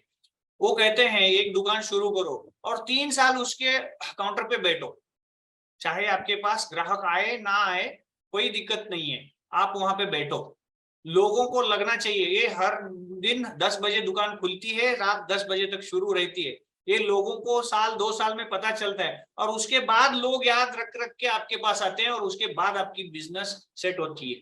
ये उनका कहना है। उनका एक्चुअल डायलॉग क्या था पता है मुझे, एक बार एक मारवाड़ी ने कहा था, दुकान खोल के गादी गर्म करो, मतलब जाके कुर्सी डालो, कुर्सी पे गादी रखो, गादी पे बैठो, गादी गर्म करो, 3 साल करो, उसके बाद आपको प्रॉफिट आएगा। तो इसका मतलब क्या है, जो सक्सेसफुल बिजनेसमैन है वो भी यही कह रहे हैं कि आपका बिजनेस चलेगा कब, 3 साल, 4 साल, 5 साल का व्यू रखो। हम आते हैं 1 2 4 दिन, 4 महीने, 2 4 महीने का वक्त लेके, तो वहां पे नहीं होगा। तो इसीलिए आपको रिस्क जितना आपने लिया है उसके अगेंस्ट रिटर्न मिलना, ज्यादा मिलनी चाहिए, अगर ऐसा आपको लगता है तो टाइम इंपॉर्टेंट है वहां। तो ये चीज आप स्टॉक्स में भी वैलिड होती है, बॉन्ड्स में उतनी नहीं है। बॉन्ड्स जो होते हैं गवर्नमेंट बॉन्ड्स होते हैं, यहाँ पे आपको रिटर्न्स देखिए, यहाँ पे 50 रिटर्न, यहाँ पे कितने आए थे, कितने परसेंट में हमने निकाले थे, अगर आप देखते हैं फिर से एक बार, तो मैं यहाँ से दिखाता हूँ आपको। शुरू में हमने यहाँ से लिया, यहाँ तक गए, तो कितना परसेंट आ रहा है वो, ऑलमोस्ट 450 गुना पैसा बढ़ सकता है, लेकिन इतना टाइम देने वाला भी तो चाहिए। अगर किसी ने 40 साल पहले पैसा लगाया होगा तो उसका 450 गुना हुआ होगा। अगर उस एक कैलकुलेट करके देखो आप, मैं एक आपको कैलकुलेटर में दिखाता हूँ। किसी ने वहां पे अगर 1 लाख रुपए इन्वेस्ट करे होंगे, स्क्रीन पे आपको दिख रहा होगा कैलकुलेटर, 1 मिनट, मैंने कैलकुलेटर ओपन किया है, दिख रहा होगा। देखो यहाँ पे हम डालते हैं 1 लाख रुपए, 10 लाख 1 लाख इंटू 450, कितना पैसा हो गया? 450 करोड़। याद रखो आप, 1 लाख के, 1 लाख के, तो इतना बड़ा पैसा बनता है भाई। लेकिन उसके लिए क्या करना पड़ेगा? रुकना पड़ेगा, मार्केट में रुकना पड़ेगा। बहुत बार चीजें समझ नहीं आती, लोग क्या करते हैं, रुकते नहीं है। लोग कहते हैं मैंने गलत टाइम पे एंट्री ली। कोई बात नहीं, गलत टाइम पे भी एंट्री अगर हो रही है कोई बात नहीं, आप रुको, टाइम दो मार्केट। आपने अभी देखो यहाँ पे ऊपर के लेवल पे इन्वेस्ट किया होता तो भी आप प्रॉफिट में थे, नीचे किया और अच्छा है। लेकिन ऐसा नहीं है कि वहीं पे करने वाला प्रॉफिट में है, दोनों अगर रुके हैं तो दोनों प्रॉफिट में। तो इंपॉर्टेंट ये है कि आप एंट्री करो और रुको वहां पे, ठीक है।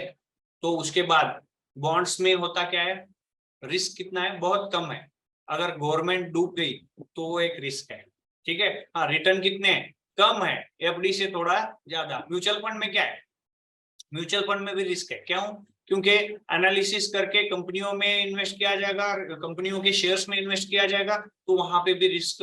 कंपनी के परफॉर्मेंस में जो फंड मैनेजर वहां पे पैसा लगा रहा है, निकाल रहा है, उसके एनालिसिस पे डिपेंड करेगा। वो अगर करेक्ट कर रहा है तो वो बेनिफिशियरी रहेगा, अदरवाइज वहां पे भी लॉसेस हो सकते हैं। लेकिन वहां पे भी सेम चीज है, पैसा लगाओ, वेट करो, लॉन्ग टर्म पे वेट करो, बहुत ज्यादा रिटर्न्स वहां पे भी मिल सकते हैं। Exchange traded fund same, equity shares होंगे, उसी तरह से म्यूचुअल फंड इक्विटी ट्रेड होते हैं। इंडेक्स फंड, इंडेक्स का मैंने दिखाया, इंडेक्स में अगर किसी ने पैसे लगाए होते तो उसका अभी हमने बीएससी का देखा। रियल एस्टेट के इन्वेस्टमेंट आप सभी जानते हैं, रियल एस्टेट में रिस्क होती है वो बेचने की, जब चाहे तब पैसे मिलेंगे इसकी गारंटी नहीं होती, अपने हिसाब से मिलेगा प्राइस ये इसकी गारंटी नहीं होती। लेकिन उसमें भी ग्रोथ है, और बहुत 10-10 गुना, 20-20 गुना, 50-50 गुना भी रेट्स बढ़े हुए हैं। आपने सभी ने उस चीज को नजदीक से देखा होगा, क्योंकि आपके घर वालों ने, आपके दादा परदादाओं ने, बाप दादाओं ने, हर किसी ने इस चीज में इन्वेस्ट करके इस एक चीज को एक्सपीरियंस किया होगा। गोल्ड, गोल्ड तो हर घर में है। इंडिया का ऐसा कोई घर नहीं होगा कि जहाँ पे थोड़ा बहुत उनका कमाई है, अच्छे से कमाई है, घर चल रहा है अच्छे से, तो उनके घर में सोना मिलेगा ही मिलेगा। उसी उसी का रिटर्न्स भी आप अगर देखोगे तो आप 20 साल पहले का गोल्ड देख लो, 2-3-4 हजार रुपए 10 ग्राम था। आज आपको वही 60-70-60 हजार रुपए पर 10 ग्राम हो गया है।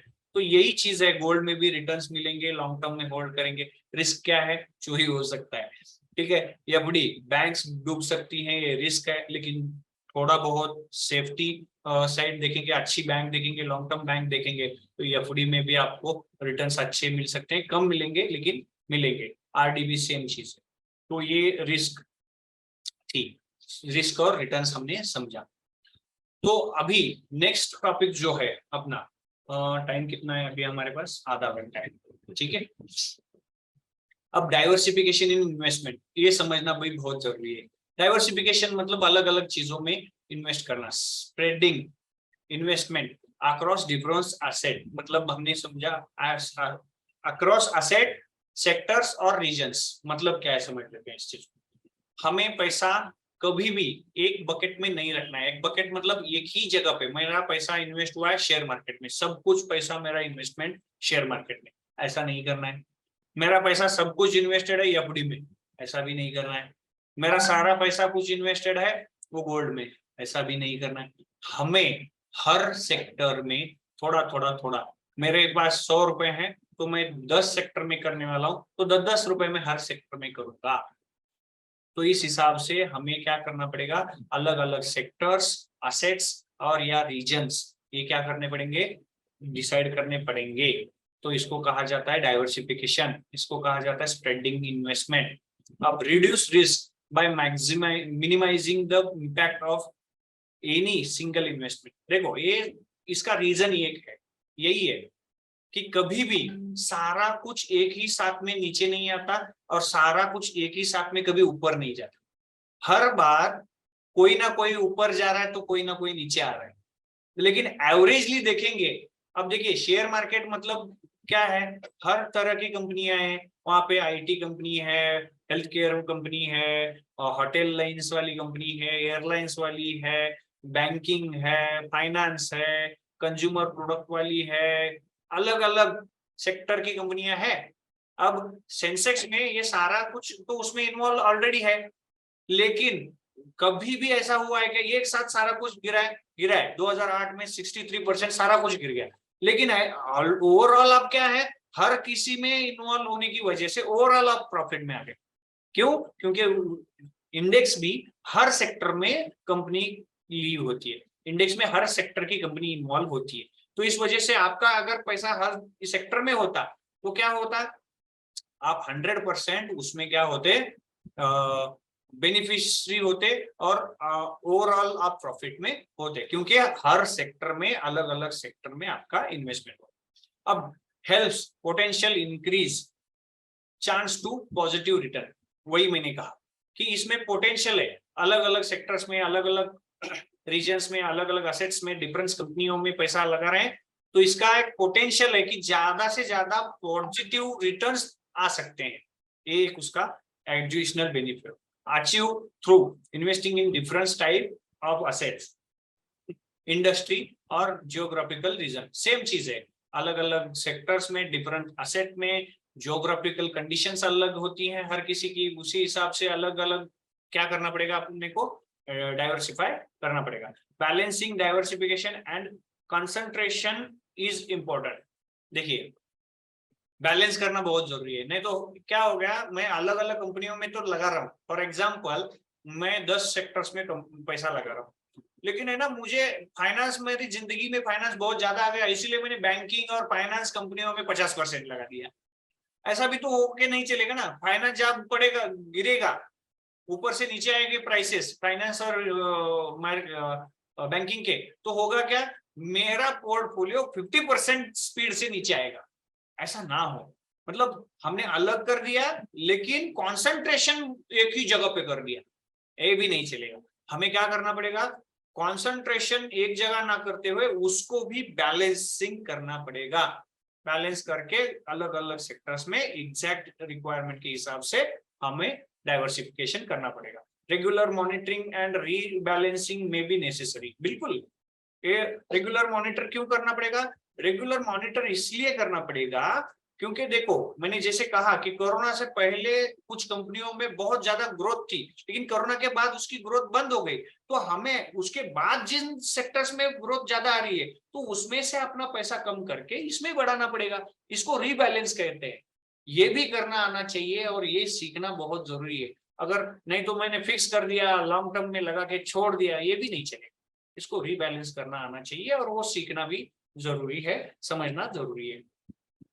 डज नॉट गारंटी प्रॉफिट्स और प्रोटेक्ट अगेंस्ट ऑल लॉसेस, इसका कोई गारंटी नहीं है, ये अभी बता रहे हैं, ये है ना प्रोबेबिलिटी का काम है, इसका कोई, मैंने अभी एक्सप्लेन किया इससे फायदा ही होगा। हाँ, पिछले कई सालों से जो हो रहा है उसको कंसीडर करके मैंने एक्सप्लेन किया कि प्रॉफिट होगा, ये हम कंसीडर कर रहे हैं, इसकी कोई गारंटी नहीं है, लेकिन आगे चल के कुछ सिनेरियो आ गया कि उसकी वजह से डीप डिप्रेशन के दिन आ गए, बहुत बड़े क्राइसिस आ गए दुनिया में और उससे लॉसेस आ गए, हो सकता है, ये भी हो सकता है, लेकिन इसका एक और सॉल्यूशन होता है। जैसे कि 2007 से 2008 तक पूरा साल रिसेशन में चला गया दुनिया का, इंडिया का नहीं, पूरे दुनिया का, तो फिर भी दुनिया ने रिकवरी करी, दुनिया ने फिर से रिकवरी की, तो इस वजह से होल्ड करना, टाइम देना भी बहुत इंपॉर्टेंट है, ठीक है। तो बैलेंस करो, टाइम दे दो, तो इससे आपका बैलेंसिंग का बेनिफिट मिलेगा, टाइम देने से भी अपना प्रॉफिट बढ़ेगा। Careful consideration of financial goals, risk tolerance and time horizon essential. आपको केयरफुल रहना चाहिए, कंसिडरेशन आपका गोल क्या है, किसके लिए, किस चीज के लिए आप इन्वेस्ट कर रहे हो, उसका टाइम फ्रेम कितना है, आप रिस्क कितना सहन कर सकते हो, और ये सब चीजें आप अगर समझ के उसका प्लानिंग करोगे, पोर्टफोलियो बनाओगे, तो बढ़िया सा आपका पोर्टफोलियो बन सकता है। अब होता क्या है, हमने ये सारा कुछ बना दिया, डाइवर्सिफिकेशन बना दिया, पोर्टफोलियो बना दिया, टाइम होराइजन डिसाइड कर लिया, अलग अलग सेक्टर्स में लगा दिया टाइम, सारा कुछ हमने कर दिया। ओके, अब लोगों को होता क्या है कि बेनिफिट निकालने की आदत होती है। मतलब क्या, मुझे है ना सर हर महीना 5,000 रुपये आना चाहिए, कितना पैसा लगाना चाहिए बताओ। चलो हर महीने के लिए हमने समझ लो 5,000 रुपये निकालने के लिए 1 लाख रुपए इन्वेस्ट कर दिया और 5% अपना रिटर्न कंसिडर किया एग्जाम्पल के लिए, ठीक है। अब 5,000 तो आते जाएंगे, निकालते जाएंगे, 10 साल बाद अपना इन्वेस्टमेंट कितना बचेगा, 5,000 हर बार निकाल रहे हैं जो प्रॉफिट आ रहा है, तो वहां पे इन्वेस्टमेंट 1 ही लाख रहेगा। अब इसका बेनिफिट ज्यादा लेना है तो कंपाउंड करना बहुत जरूरी है। अब कंपाउंडिंग क्या होती है, तो वो होता है, एक एक्सेल शीट हमने बनाई है, तो आपको दिखाता हूँ, थोड़ा इसको हम बड़ा करेंगे, शायद मेरे हिसाब से 150 आपके स्क्रीन पे दिख रहा होगा, चलो 200, ओके, मैंने बड़ा कर दिया इसे, ठीक है। अब ये देखिए मैंने एक कंपाउंडिंग का एग्जांपल दिया है, मतलब जो प्रॉफिट आ रहा है ना वो घर ले जाके मत ले जाइए, आप अपना घर कैसे चलाएंगे फिर, आपको है ना सबसे पहले इन्वेस्टिंग का सोचना चाहिए। इन्वेस्टिंग मतलब क्या, आप अपना घर अपने काम से चलाओ। फॉर एग्जाम्पल मेरी नौकरी है, मैं जॉब करता हूँ, मैं जॉब से जो सैलरी आ रही है उसमें से मैं अपना घर चला रहा हूँ, और उसमें से जो मैं ने डिसाइड किया 1,000 रुपए, 2,000 रुपए, 5,000 रुपए, जो भी इन्वेस्टिंग के लिए मैंने निकाला है वही खाली इन्वेस्ट करते जा रहा हूँ, मेरा घर उसी से चल रहा है, ये इन्वेस्टमेंट से रिटर्न आ रहे हैं, उसकी मुझे जरूरत नहीं होनी चाहिए। तो इसका बेनिफिट आपको क्या होगा, इसका बेनिफिट ये होगा कि आप अपना पैसा बहुत स्पीड से बढ़ा सकते हो। एग्जाम्पल के लिए समझ लेते हैं, एक ये डेज है, इसको हम चलो मंथ कर देते, ठीक है, एग्जाम्पल। अब ये मंथ है, पहले मंथ में मैंने क्या कर दिया, 10,000 रुपए का इन्वेस्टमेंट कर दिया, और मैंने रिटर्न समझ लीजिए 5% निकाले। मैं ऑलवेज ट्रेडिंग कर रहा हूँ या इन्वेस्टिंग कर रहा हूँ, जो भी कर रहा हूँ मैं, ये it's an example, it's not any guarantee warranty to, मतलब इसका कोई गारंटी वारंटी है नहीं है कि हर महीने 5% आएगा, एक एग्जाम्पल ले रहे हैं हम, ये 5% हमें एक रिटर्न आ रहे हैं। समझ लो मैंने 10,000 रुपए इन्वेस्ट कर दिए और छोड़ दिए, मेरे पास उतने ही थे। देखो मैंने क्या किया, 10,000 रुपए मेरे पास थे, मैंने 5% एक एग्जाम्पल के लिए महीने में हमें रिटर्न्स मिल रहे हैं मार्केट से, जो कि पिछले हमने बीएससी का सेंसेक्स का चार्ट लिया था, 530 मंथ में हमें 500 टाइम्स रिटर्न मिले हैं, मतलब हर महीने 10% ग्रोथ आई है, उससे आधा महीने पकड़ा है, आगे यहाँ से आधा हो गया, ऐसा समझ के चल रहे हैं एग्जाम्पल के लिए। ये कोई गारंटी नहीं है मानता हूं, लेकिन फिर भी एग्जाम्पल के लिए हमने लिया। तो क्या हो सकता है अगर मैं 500 रुपए हर बार निकालता जाऊंगा, हर बार निकालता जाऊंगा, प्रॉफिट मैं लेके खर्चा करते जा रहा हूं, मैं उस पर ही अपना घर चला रहा हूं, तो होगा क्या, तो होगा हर बार 500 निकलते जाएंगे, लेकिन मेरा बैलेंस अमाउंट जो है वो हमेशा 10,000 ही बचेगा। अगर मैं ये री इन्वेस्ट करता हूँ, ये ना निकालते हुए उसी में इन्वेस्ट कर रहा हूँ, तो मेरा ग्रैंड टोटल कितना हो रहा है प्रॉफिट मिला के, 10,500। तो अगले महीने क्या होगा, मेरा इनिशियल इन्वेस्टमेंट कितना आ रहा है, इनिशियल इन्वेस्टमेंट आ जाएगा 10,500 रुपए, जिसपे मुझे 5% आने हैं, तो कितना होगा, 525 रुपए हो गए, मतलब 25 रुपए तो बढ़ गए मेरे रिटर्न्स में। अब ये 10,500 और इस महीने का बेनिफिट 525 रुपए, टोटल कितना हो गया, 11,025 रुपए। अब ये मेरा इन्वेस्टमेंट अमाउंट अगले महीने जब मैं रखूंगा, तो उस पे 5%, मतलब मुझे कितने आ रहे हैं, 551 रुपए उस महीने के, टोटल हो गया 11,576 रुपए टोटल हो गया। इसी हिसाब से मैं कंपाउंड कर रहा हूँ, कंपाउंड मतलब जो प्रॉफिट आ रहा है वो री इन्वेस्ट करते जा रहा हूँ, री इन्वेस्ट करते जा रहा हूँ, री इन्वेस्ट करते जा रहा हूँ।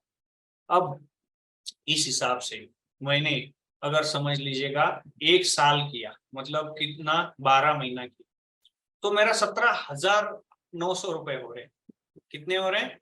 17,900 रुपए, यानी ऑलमोस्ट 18,000 रुपए हो एक साल में 10,000 के। बहुत बढ़िया रिटर्न है। ठीक है, तो चलो इसको 5 साल में देखते हैं कितना होना चाहिए। 60 महीना। अब देखिए 60 महीने में वही अमाउंट कितनी हो रही है? 1,86,800 रुपए। राउंड राउंड फिगर में कट रहा हूं। ठीक है, 1,86,800 रुपए। कितने साल में? 5 साल में। मैं अगर 10 साल रुक रहा हूं तो देखिए उसके हिसाब से वो ग्रो होता जाएगा, ग्रो होता जाएगा। 120 महीने हो जाएंगे।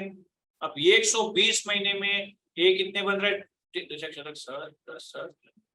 अब 1 लाख का 34,90,000 रुपीज, 90,000, और ऑलमोस्ट राउंड फिगर हम 35 लाख रुपीज बन रहे हैं। 10,000 के 5% का ग्रोथ मिलता जाए हर बार, तो कंपाउंड करते जाएंगे तो निकालते जाएंगे तो क्या होगा? 500 रुपए हर महीना, और बैलेंस कितना रहेगा? 10,000। ये 10,000 का 10,000 रहता। अब 120 महीनों में 500 500 500 निकालते जाते तो कितने होते? 500 इंटू 120, मतलब 60,000 रुपए। 60,000 रुपए प्रॉफिट बुक कर लेते, खर्चा कर देते। लेकिन अब वही आपने इन्वेस्ट करते गए तो आपको 35 लाख रुपए बन रहा है। आपको 60,000 रुपए बेनिफिट ज्यादा देता या 35 लाख रुपए ज्यादा देता? डेफिनेटली 35 लाख रुपए देता। अगर हम इसको और थोड़ा आगे जाके देखते हैं, 120 हो गया, अभी 240, मतलब 20 साल देखते हैं एग्जाम्पल के लिए। बहुत ज्यादा होगा लेकिन समझ लेते हैं। 10,000 का सुटे दशक शतक 10 लाख 10 लाख 121 करोड़ होते हैं। 121 करोड़ बहुत ज्यादा है ना? क्यों? 500 निकालते जाएंगे तो क्या होगा? 240 महीनों में कितना मिलेगा? 1,20,000 रुपए। ठीक है, सॉरी 12 लाख रुपए। 12 लाख बेनिफिट ज्यादा देता, सॉरी 1,40, नहीं नहीं 12 लाख नहीं, 1,20,000। ठीक है, 1,20,000 आपको ज्यादा पैसा होता, या 121 करोड़, ये बहुत ज्यादा होते हैं। अब ये किस वजह से हो रहा है? एक ही रीजन है इसका। क्या रीजन है? मैं प्रॉफिट री इन्वेस्ट कर देता हूं। इसी को कहा जाता है कंपाउंडिंग, और इसी को एक वर्ड यूज किया जाता है, power of compounding, magic of compounding. ठीक है, अब ये 5% हमने पकड़ा है, इसको हम चलो हर महीने का 5% नहीं हो रहा है, चलो कोई बात नहीं, दिक्कत नहीं है, हम इसको 2% कर देते हैं। ओके, 2% भी कर देते हैं तो देख लो कितना बेनिफिट इसमें आ सकता है। 2% तो ये आराम से दे देगा। 2% अगर आप होल्ड करते हो तो, हाँ, नहीं तो वो बहुत अलग चीज है। हम 20 साल का देखते हैं। एक बार मैंने इन्वेस्टमेंट करने के बाद रिकम्पाउंड करते जा रहा हूँ 10,000 का। अब 240 मंथ हो गए हैं। ठीक है, और 2% का ही एवरेज ग्रोथ आ रहा है, फिर भी मेरे 11 लाख रुपए बन रहे। कितना गुना हो गया? 10,000 का 11 लाख, मतलब 100 गुना तो हो गया। बहुत ज्यादा रिटर्न है सर। 2% तो आराम से मिल जाएंगे मार्केट में, अगर आप अच्छे से स्टडी करके इन्वेस्ट करते जाएंगे, समझते जाएंगे। तो ये बहुत इंपॉर्टेंट चीजें हैं, समझना जरूरी है। समझ लो और समझ के इस चीज को इम्प्लीमेंट करो जिंदगी में। बहुत पैसा आएगा लेकिन उसको यूज करना भी आना चाहिए। ठीक है, तो आज का सेशन जितना मुझे एक्सप्लेन करना था वो चीजें मैंने एक्सप्लेन की है। ठीक है, कल क्या हम सीखने वाले हैं डिटेल में? क्या सीखना है? Stocks, bonds, mutual fund, exchange trading fund, index fund क्या होते हैं, म्यूचुअल फंड, सारा कुछ हम कवर करने वाले हैं। कल का सेशन भी बहुत बढ़िया और इम्पोर्टेंट सेशन होने वाला है। ठीक है,